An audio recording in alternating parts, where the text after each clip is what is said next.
Hey there guys, and welcome back to Bloodborne, and it has been pretty much forever since I last played this. It really has been a long time, mainly because my PlayStation 4 controller was broken and my TV wasn't very great either, so I've had to replace both of those.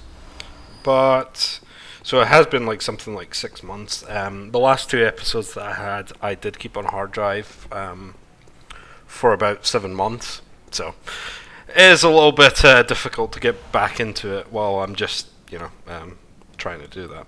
So the main thing that we were doing is we had just finished up basically the halfway point of the story, Kill Rom. So now we need to go through some story content in order to get the East Chalice and then the materials for the Fumera Chalice as well, the last one. Really, at this point, I'm mainly doing this so I can get the best Arcane gems, or the Arcane scaling gems. So the first thing up is to go through Yahar'gul. I'm actually not going to fight the boss at the end of this. It's mainly to get the upper Cathedral key, but I'll try and collect all the items that I can here, so you've already seen a few. This place is actually pretty good for getting chunks. This and Nightmare of Mensis, of course. So, mainly you want to run past these enemies because the bell-ringing woman here will buff them, and you'll notice that they're actually staggered for a brief moment when she dies, so it is worth killing these guys after that because she'll just keep summoning them. So yeah, we're mainly, in case you don't know what the Arcane scaling gems are, they're basically gems from the Chalice dungeons that are quite rare. I don't know if they actually spawn on lower depths of Chalices, but as far as I know, the only ones that you're really wanting to go looking for is the ones that are depth 5 FRC, which is Fetid, Rotted, Curse, which are the rights for Chalice dungeons. So those are the only ones that are really worth it, I believe, and they will quickly turn the scaling on your weapon to S, which is pretty ridiculous. So even though I think the Saw Spear has an arcane scaling because I put the fire gem in it, I think it's C. Just putting one arcane scaling gem will really increase your damage. And usually what would happen is you want to use two of those gems and a percentage gem, so percentage fire gem or something like that. Now, I've got these lost weapons. If you don't care so much about getting the best possible rolls on the gems, you can just use the normal versions of weapons and just use two radials, because the arcane gems come in radials and they also come in triangles. So you could get two radial arcane scaling gems and a percentage fire gem on the triangle, for example. But what I'm going to do is I'm going to get the East Chalice, and then I'm going to get a triangle arcane scaling gem, and then a radial arcane scaling gem, and the waning can also be a percent fire. The reason you might want to do that is there is a slightly better roll you can get on triangle arcane scaling gems. They can get a secondary like plus 15 fire or bolt damage, so they end up being slightly better. Most people probably won't care about that. It's just to let you know. So yeah, with that explanation out of the way, it was a bit long-winded. This area isn't too complicated, but there is some annoyances with the bell-ringing women in this area. So you want to kill them first. So what you saw is me actually jump down to the next part of the area instead of going through the door, and then immediately killing her before going for the rest of the enemies, because they will. I believe they're just always resummoned. So the other thing is I'm doing this post commentary, obviously, if you haven't noticed by now, which I think is the way I'll do it from now on, because it's just easier to record first and concentrate and maybe play slightly better. I'm not sure. Maybe not. So I think I got a little confused about where I actually am. There's this door that you open up that's basically a shortcut, but it's like 5 seconds of shortcut, so it's not even worth it really. So that was everything here. I don't believe there's anything over with those other enemies. You can see they've respawned now. But the main thing that we're going to get now is the Upper Cathedral key, which is probably the most important item in this area because it unlocks a whole new area. You'll see all these enemies running after me. So you need to drop down here, and yeah, I kind of roll there, and I could have easily rolled off the edge and just completely died. So you can just drop down. And you'll find another one of these enemies, and she'll spawn a big guy immediately, but since they get staggered immediately, you can get a free, just a free backstab on them immediately. So the other reason I came back to this is I've been starting to get a little bit hyped up about Sekiro. When the game was announced, I was like, yeah, I'll play it. I'm sure it'll be fun. But we're what, like, I think just 2 months away. I think it's the 22nd of March, I believe. And yeah, it's starting to look really good. We've only seen very little. The last I saw, if you haven't checked it out, it came out a few days ago, as Game Informer released a few videos of it. So yeah, I'll be excited to play that when it comes out. I'll be getting it for PC myself. So we picked up the Upper Cathedral key and the Tiny Torntress, which honestly is probably one of the weaker hunter tools. It's just not very good for the amount of bullets it uses. I believe it's 6. What it'll do is it'll basically make a lightning spell that goes through multiple enemies, and it does moderately good damage, but you're better off just using gloves for tough enemies. I don't think I actually show it off till a bit later. So one of the other things is I'll be mostly using the fire saw spear in this playthrough. Fire is just generally a good element. Really, you can get by without a bolt weapon most of the time, but there's some enemies, for example the watchdog, that you can barely hurt with fire. But aside from that, fire works on pretty much anything. Bolt may work better slightly on some other cases, but it's fairly uncommon when that's actually the case. So you can probably just use fire for everything if that's all you're concerned about. There is a wandering nightmare. If you hit the lantern, it probably will actually scurry off, so you probably want to hit it first and kill it and get the 2 chunks it drops. So yeah, bolt weapons not that useful, and arcane weapons especially are just not as useful as they could be. The arcane damage type is fine. It just generally, most of the time, fire or bolt will do better against PvE enemies. And if you do really need arcane damage, then all the hunter tools basically do arcane damage. I'm assuming the Tiny Torntress does do bolt damage, but yeah.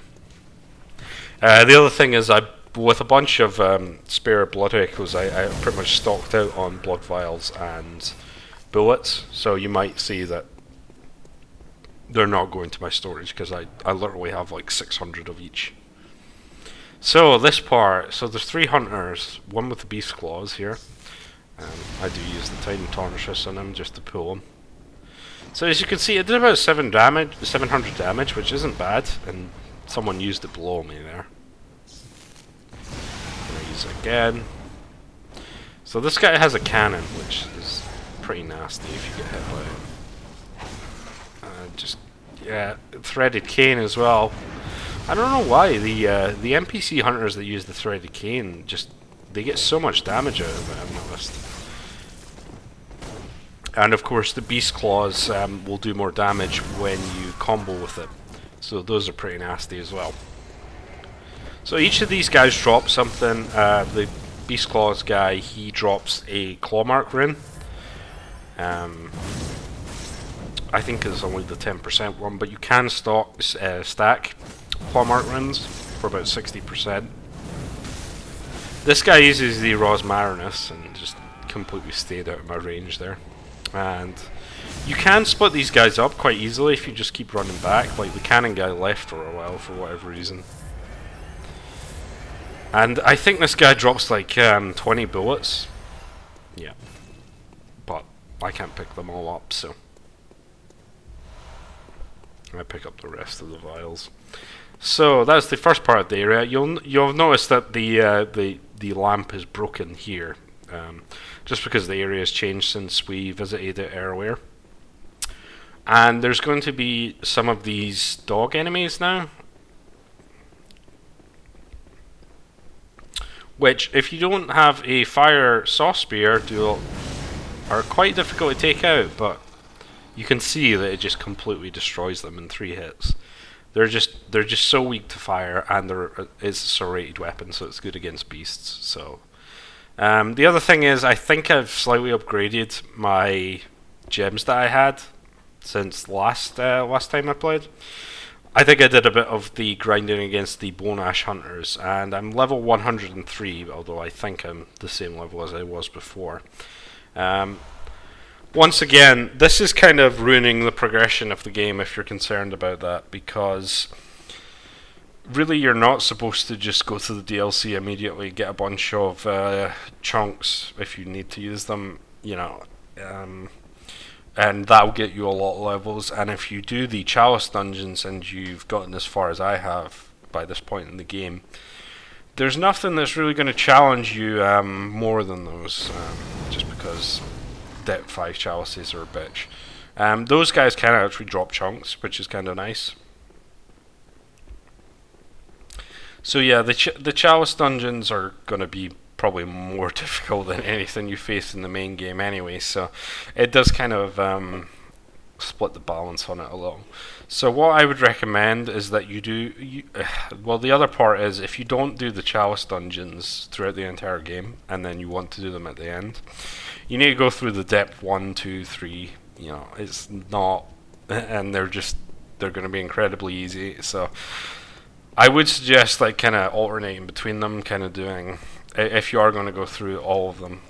There's a new method that people are using to skip a lot of the Chalice dungeons to get to the lower levels faster, which is using save edited Chalices, but I haven't actually used them very much.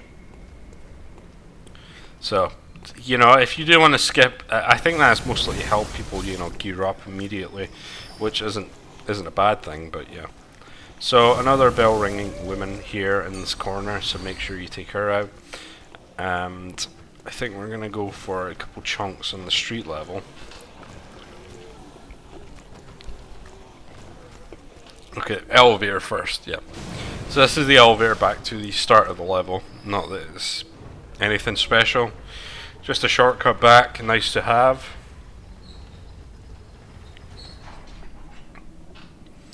And we're just going to take it back down, I believe.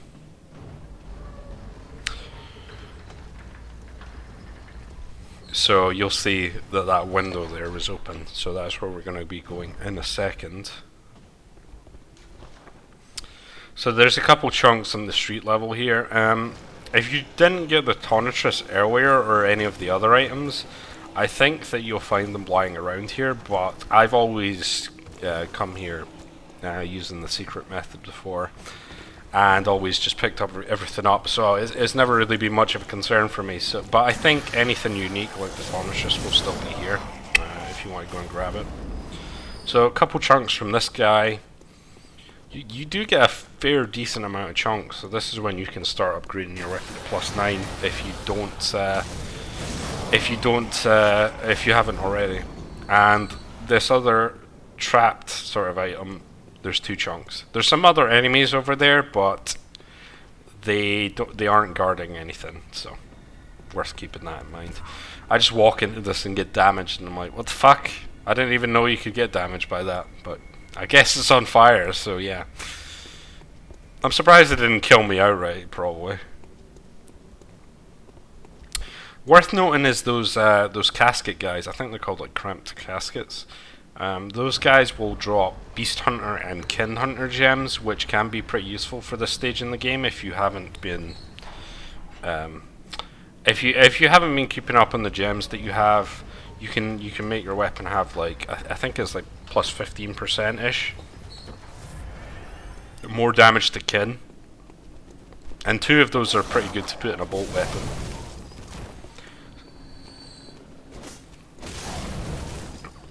But I think I have better bolt gems by this point anyway, so it's not really a concern for me. But if you want to farm those guys, then there you go.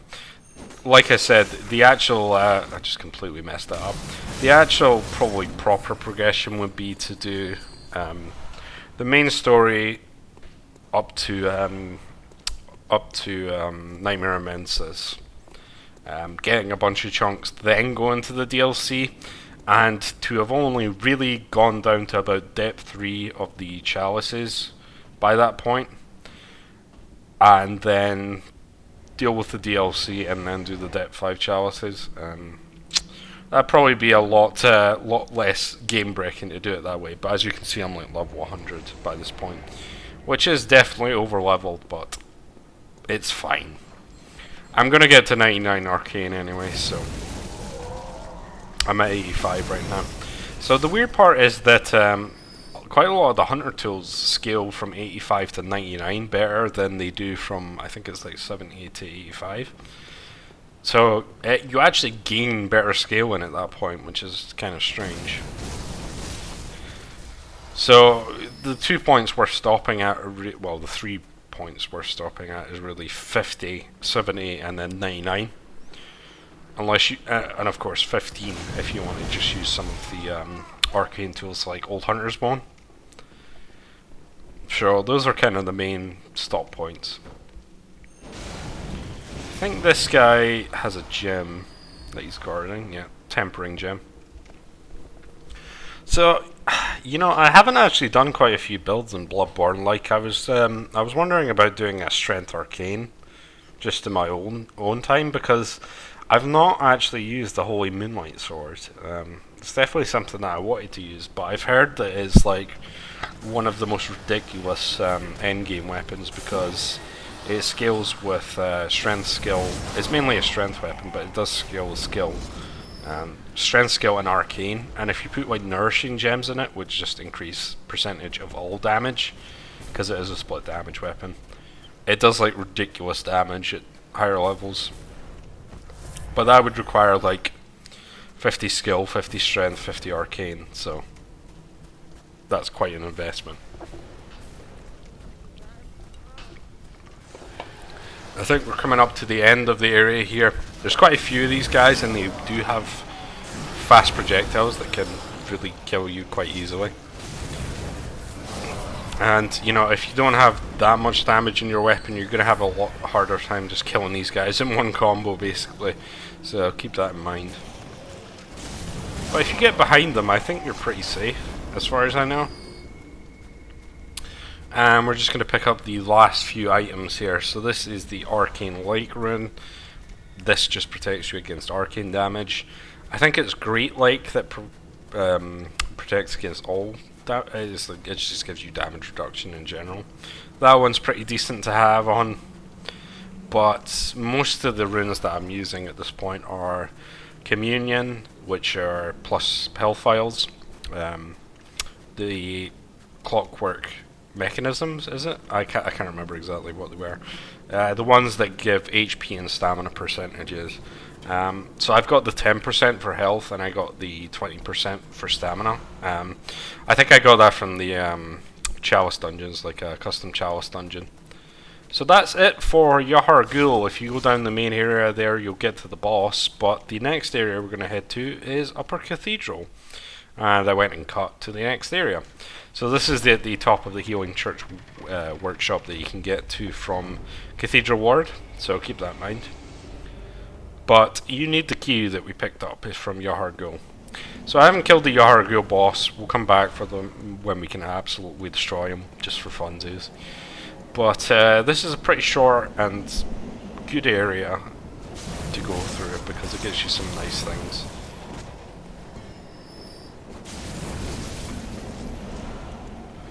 So we're going through these guys. Watch out for these little guys. I think I actually get frenzied by one of them right at the start, just because I let him hit me, basically. Well, I don't let him hit me. He hits me, because I'm just not paying attention, apparently.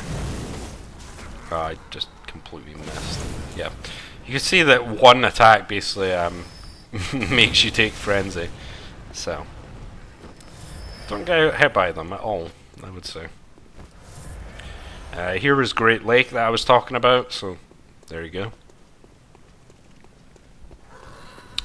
And the I don't know if you would call them Covenant or Quan runes.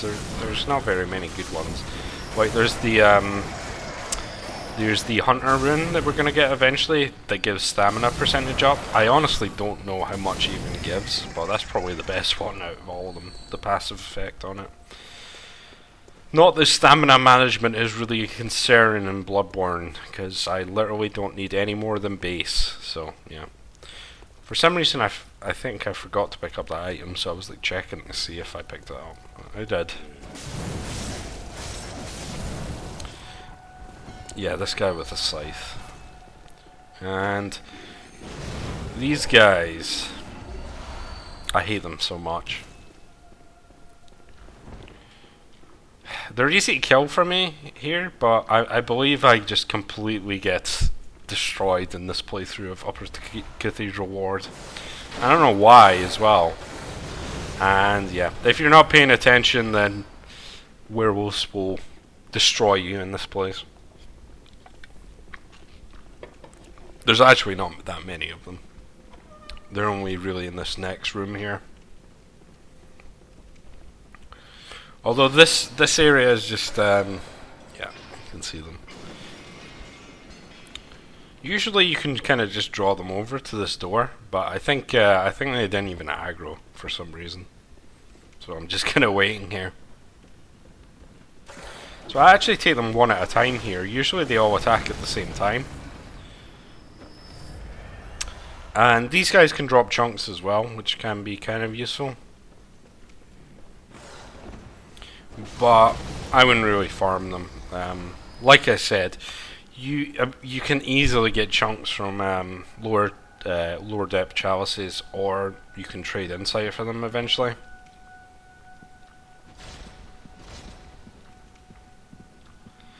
Actually, I don't know if is it this badge that lets you trade for chunks. I'm not sure. I'll actually look that up to see. The joys of post commentary. Just look things up while I'm talking. Right, so there's a Cosmic Eye Watcher badge. It gives you Rosmarinus if you want to use it. Poison Knives, which are nice. Blue Elixirs, Sedatives you can buy, which is good. Twin Bloodstone Shards, but I think you can already get them from killing Rom, so. Beast Blood Pellets, which can be useful for physical builds, but not us, unfortunate. So yeah, these brain suckers, they're just incredibly annoying. I think I get grabbed by like everyone in this area. Like I just do such a terrible job. So they drain insight. I think I mentioned that before, but you know, if you're I actually get stunned there again. If you're really concerned about them, you can take them out from range, and I probably should have done that at several points here. Just used like either gloves or Black Sky Eye.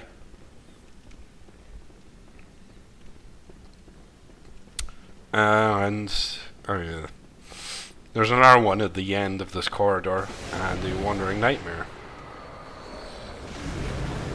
Once again I get held. This time I don't get grabbed for whatever reason. I think he just clipped through the wall. So I always go through the wrong side of this ladder. Yeah, I think there's like 3 more of them. I'm pretty sure I get grabbed by all 3 of them. I don't know why I was playing so badly in this area. I just wasn't properly dodging them, I think.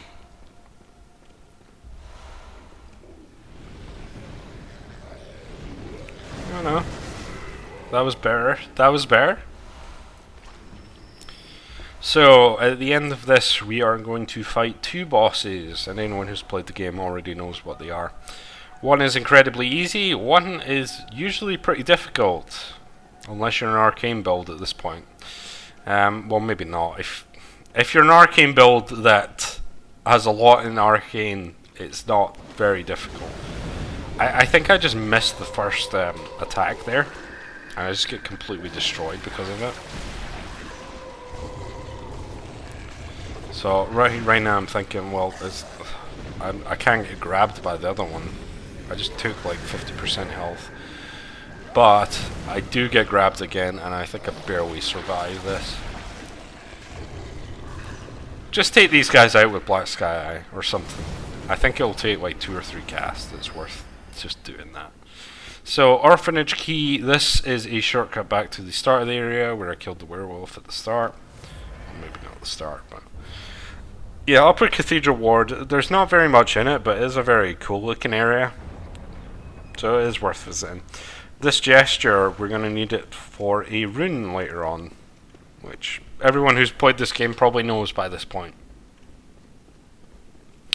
Another thing to mention is I am going to be doing some NPC questlines off camera. For example, is it Ariana? I can't remember the prostitute NPC. I'm going to probably just get the umbilical cord and not show that because, you know, it's pretty easy to figure out. I already have one of them. I'm going to get the other one from the boss of Nightmare of Mensis, the last one. And you can either get it two different ways for the rest. So, yeah. I'm not going to show absolutely everything I do, but it is kind of a basic overview of the entire run. So, I swapped to the safe, which I haven't used in like a billion years. It's still +6. I'm going to upgrade it to +9, the lost version, when I get a bolt gem for it. Well, not a bolt gem, but an arcane scaling gem for it at least.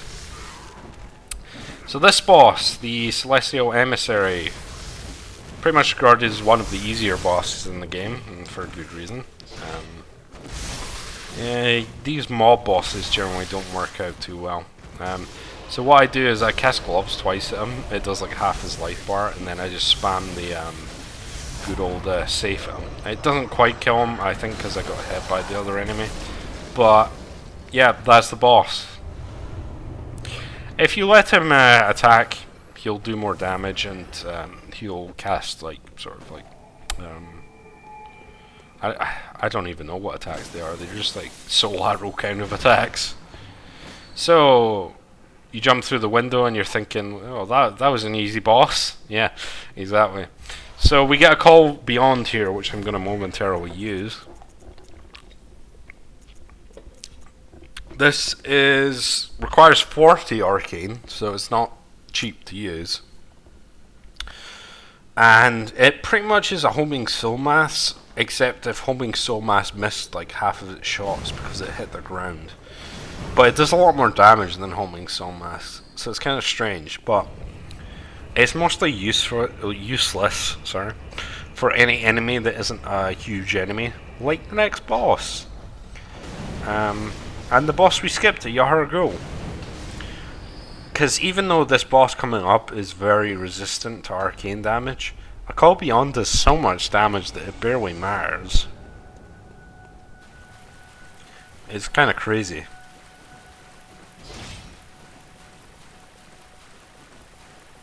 But like I said, it is only useful on really large enemies I've found. So it's not always practical. So this boss, Ebrietas, she doesn't actually take damage from that initial barrage of attacks I did. So the main thing with a call beyond is you only kind of stand for a medium distance, and you'll see immediately I just completely destroy her. And I completely missed the charged R2, so I actually made this fight more difficult than it needed to be. Make sure you hit your attacks, kids. But look at the damage it's doing, it's just ridiculous. And for anyone who hasn't, she's just immediately going to next phase. If you play this on a melee build, it's just, you're just like, wow, that fucking damage is insane. And you don't even need to be near to her to do it. So this is one of her attacks, and she does her charge right after it, which is incredibly hard to dodge. I also got caught on a rock, but I managed to dodge most of the, I don't even like soul spears. I know they're not soul spears, but whatever they are. And eventually managed to take her down. A Call Beyond uses 7 Arcane, so it is not cheap to use, but... sorry, 7, did I say 7 Arcane? 7 Quicksilver bullets. So I would always make sure that you're using it with blood bullets. So it takes blood bullets and 2 of your regular bullets. So killing Ebrietas is the way to get the East Chalice. And what we're going to do with that is go to a Chalice glyph and go and put a Chalice glyph down for a Chalice that will get us the Arcane Scaling Gems I was talking about earlier. I'm not really going to care about too much about the secondary stat that they have, but if you're caring about the best possible gems that you can get, then you are going to want to care about that. So I go and like show the Chalice to begin with. Go and repair everything else.